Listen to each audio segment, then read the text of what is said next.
Hello! Today we're doing Tundra Brewery, their red ale. Tundra Brewery is a great brewery. It's a micro. This is how would we it's like a micro brewery. It's basically a guy that does all the brewing and then also bottles everything, and he's got a girl that does the art. It's a story about a guy and a girl. I don't think that they're together. It's out in Stamford, New York, and we actually picked up this at the Union Square outdoor market. Flea market? No, Farmers Market. I know what stuff. It's right here on their Facebook page about Tundra Brewery. Was founded in 2010 by Mark Van Glad, and he produces his own hops, barley, and maple syrup to make his beer a true New York beer. Cool. You can find them at Facebook pages / Tundra Brewery. If you care to find stuff out. Good nose. Help them out a little bit. Do. So, yep. Yeah, want to mute cool. phone? Bro? Bra? They heard of it. Well, that is interesting. That is nice, I think I like it. It's got a kind of a grape taste. Yeah. Usually I disagree with Philip when he says something so ridiculous. He's actually right, yeah. I don't know if there are grapes in it, I doubt that, but... No, you're right, but the way the malts or something comes over, you're right. Whatever, it's not a bad grape because I liken it. It's not as much hops as I'm used to in more current red ales, and the thing it feels like a lot more of it more traditional. Bucking the trend a little bit. Yeah, or going back to the trend that was previously the trend. Well, the current before the current trend, bucked that trend. I wonder that I don't taste a lot of maybe the maple syrup is what's giving me that fruit, but I don't taste a lot. I don't know if there's maple syrup in here. He just says he makes his own. He only has this though in my pale ale, so I assume he does. All right, so in some way, shape, or form.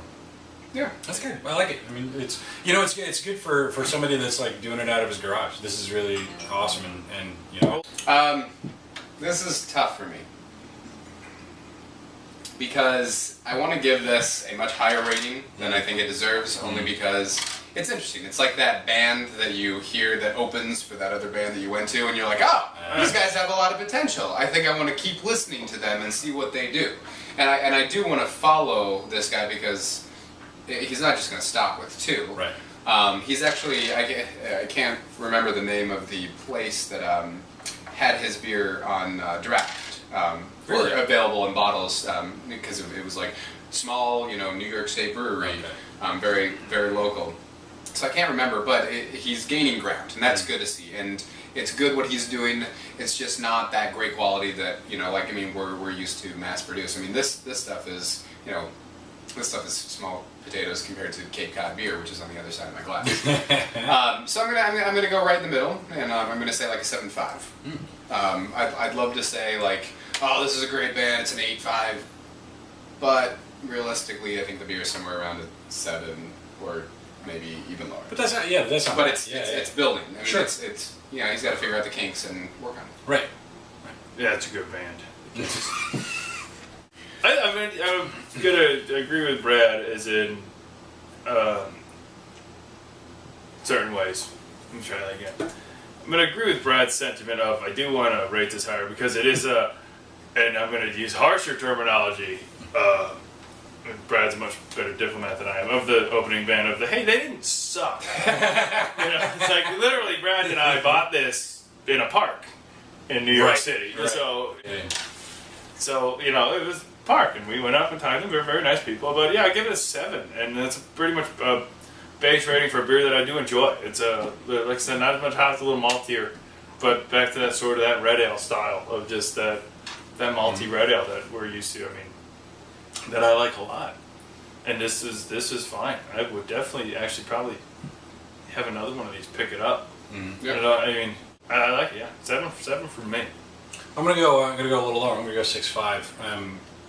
For all the same reasons. I think it's got a lot of potential. He definitely has a good thing going, but it's just a little on the weak and watery side for me to go any higher than 6.5. But the flavor is good there. He definitely knows what he's doing, and obviously he's doing it good enough with this one and the what was the other one called? My Pale Ale. My Pale Ale. Enough that he's getting some distribution in bars and. You can be in the farmers market, so that's great. And I really want to try the other one, and I'm definitely excited to see what else he has because he obviously has a good thing going for it. But you know, this one's a good start, and I only want it to go hard. I knew it's close to the city, and he seems to be doing it all himself. I'm just saying, Marcus, we've been brewing. If you Man, how far is Denver? Look it up. It's not far. I know. If you come a little closer, I mean, you know, I'm an excellent bottle. Yeah, we can get there, bottle capping, you know, those big silver things that you put the beer in. You know, I can watch those. You know, it's I just, could be your official taster. we're just saying if you're looking for employees. Totally. You know, job market's tough. I mean, we don't have a lot to do. I'm on Monster.com. Yeah, As a beer taster. send you my LinkedIn profile. All right, thank you, Mark. You know, good work. I like how we're Look on a for the first next name one. basis. Keep it up. Well, it's only because on Facebook. We're practically friends. And I mean BFFs. It's like not even like friends. Like